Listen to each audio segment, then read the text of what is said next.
मतदान केलं आहे.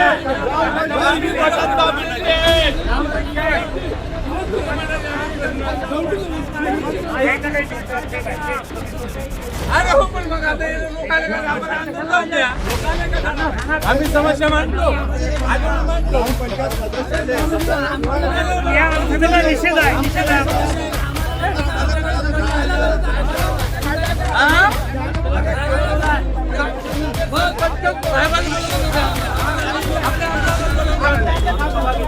आमदारच बोलवणार आपण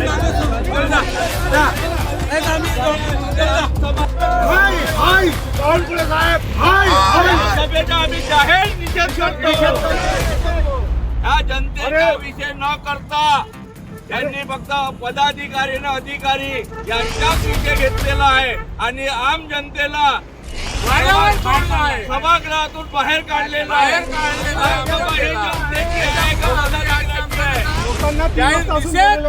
लोकांना 3 वाजतापासून बोलवलेलं आहे. तेव्हा त्यांना सांगितलं नाही की इथे फक्त सरपंच लागेल म्हणून, आणि आता ते म्हणतात की इथे फक्त सरपंचाची गरज आहे. बाकीच्या लोकांना कशाला बसून ठेवलं? तुम्ही 3 वाजता लोकांना बोलवलं आहे, 5:30 वाजता तुम्ही सभा सुरू करता.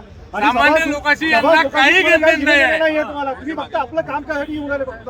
आणि पूर्ण बीजेपीचे पदाधिकारी पूर्ण स्टेजवर बसलेले आहेत, त्यांना कोणी बाहेर काढलं नाही आणि काँग्रेसच्या सगळ्यांना लोकांना तुम्ही बाहेर काढलं.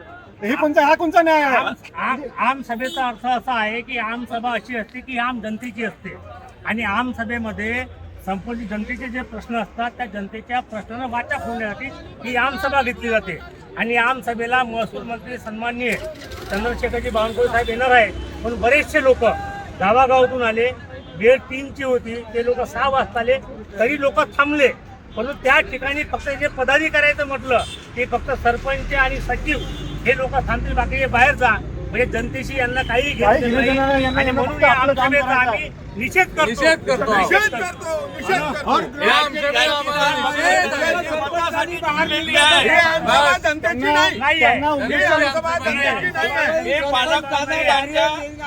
सन्माननीय पालकमंत्री साहेब यांचा निषेध करतो.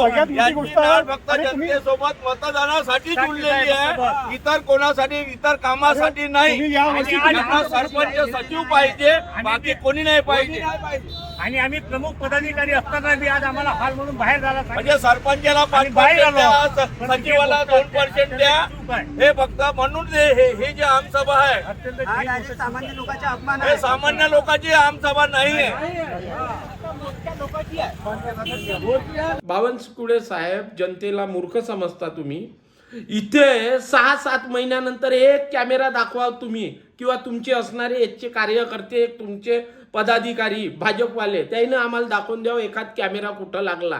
सुरक्षेच्या दृष्टिकोनाच्या गोष्टी करतात. चंद्रशेखरजी बावनकुळे तुमचे आमदार प्रवीणजी दटके विधानसभेत बोंबलतात की तंबाखूमुळे कॅन्सरचे पेशंट नागपूर जिल्ह्यात. नमस्कार, द मॅक्स न्यूज नेटवर्कमध्ये सर्व दर्शकांचे स्वागत. आजची बातमी अशी की आज वार्षिक आमसभा ही आशीर्वाद मंगल कार्यालयामध्ये ठेवण्यात आली होती.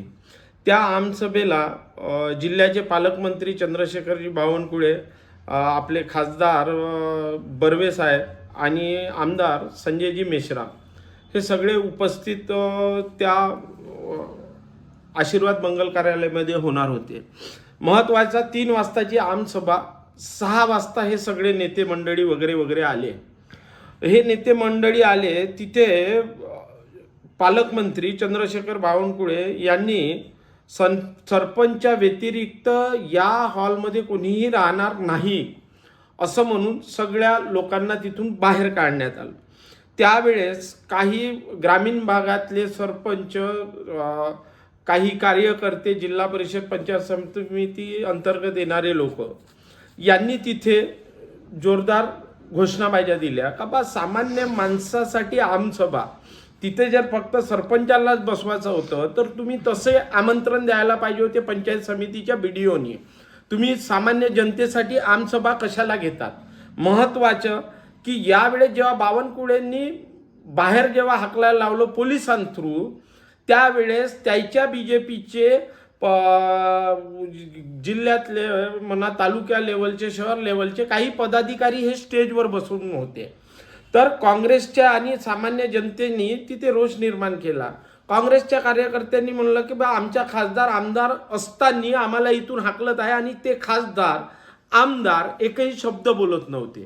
ते खूप मोठे कार्यकर्त्यांनी नाराजी व्यक्त केली का ज्या खासदाराला ज्या आमदाराला आम्ही मेहनत करून निवडून आणले ते आज आमच्यासाठी बोलायला तयार नाही. ते तसे खासदार न उमरेड विधानसभेचे आमदार हे कोणत्याही लोकांच्या समस्येवर बोलत नाही. आज त्यांच्या कार्यकर्त्यांना हे लक्षात आलं. महत्त्वाचा विषय की 3-3 घंटे लेट येऊन हे लोकांना पोलिसाच्या हातून बाहेर हाकलून देतात. हे सन्माननीय पालकमंत्र्याच्या कुठपर्यंत योग्य. आणि आमसभा म्हणजे काय असतं तर निस्ती चक्कलबाजी दिखावेबाजी. हे असं का म्हणत आहोत आम्ही थोडं स्पष्ट बोलतो. त्या भारतीय जनता पार्टीच्या कार्यकर्त्यांना नाराज वाटेल, इकडे खासदार आमदारकारांच्या काँग्रेसवाल्यांना नाराजी वाटेल, पण आम्ही सत्य बोलतो. सत्य म्हणजे हे एक 6-7 महिन्या अगोदर बावनकुळे साहेबांनी इथल्या दीनदयाल उपाध्यायमध्ये एक अशीच आमसभा घेतली होती. आमसभा काय असते, येतात एक 10-15 मिनिट भाषण करतात, चालले जातात, लोक मूर्खासारखे बसून राहतात. लोकांच्या समस्या जाणून घेण्यासाठी आमसभा असते. हे पहिली गोष्ट पालकमंत्री साहेबांनी समजून घ्यावं. चंद्रशेखरजी बावनकुळेंनी महत्वाचे आले त्यावेळेस लंब्या घोषणा दिल्या.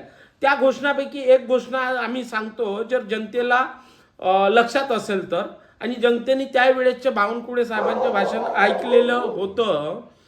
महत्वाचे ते बोलले होते की आम्ही सुरक्षिततेसाठी उमरेड शहरात 150-200 CCTV कॅमेरे बसवण्याचे काम सुरू करत आहोत आणि अवघ्या 1 महिन्यात हे काम पूर्ण होईल. बावनकुळे साहेब जनतेला मूर्ख समजता तुम्ही. इथे 6-7 महिन्यानंतर एक कॅमेरा दाखवा तुम्ही, किंवा तुमचे असणारे याचे कार्यकर्ते, तुमचे पदाधिकारी भाजपवाले, त्याने आम्हाला दाखवून द्यावं एखाद कॅमेरा कुठं लागला. सुरक्षेच्या दृष्टिकोनाच्या गोष्टी करतात. चंद्रशेखरजी बावनकुळे तुमचे आमदार प्रवीणजी दटके विधानसभेत बोंबलतात की तंबाखूमुळे कॅन्सरचे पेशंट नागपूर जिल्ह्यात इतके वाढलेले आहेत. सर्रास खुलेआम उमरेड शहरात गल्लोबोळ्यात जागोजागी पाणठेल्यावर तंबाखू मिळते. आणि बावनकुळे साहेब तुम्ही येऊन इथं निस्त्या भोपाल्या गावता, तुमची सरकार भोपाल्या गावते, तुमचेच सरकारचे तुमचेच आमदार इतक्या मोठ्यानं बोंबलतात तरी त्याला कोणता असर होत नाही. खुलेआम सगळे 2 नंबरचे इनलिगल धंदे हे पूर्ण उमरेड जिल्ह्यात नागपूर जिल्ह्यात सुरू आहे. उमरेड आता खास करून सगळं सुरू आहे. सट्टा सुरू आहे, अवैध तंबाखूची तस्करी, जागोजागी तंबाखू मिळत आहे, दारूचे धंदे सुरू आहे, हे सगळं होते. बावनकुळे साहेब आज तुम्ही जनतेचे प्रश्न घ्यायला उमरेडमध्ये आले होते. आढावा बैठक म्हणजे आमसभा म्हणजे जनतेचे प्रश्न हातात, पण तसं काहीही घडलं नाही. नुसती चक्कलबाजी न दिखावेबाजी या सभेत होती. आजच्या याच्यात जो रोष कार्यकर्त्यांनी व्यक्त केला त्यांच्या बाईट्स आहे समोर, ते पण बघा. धन्यवाद.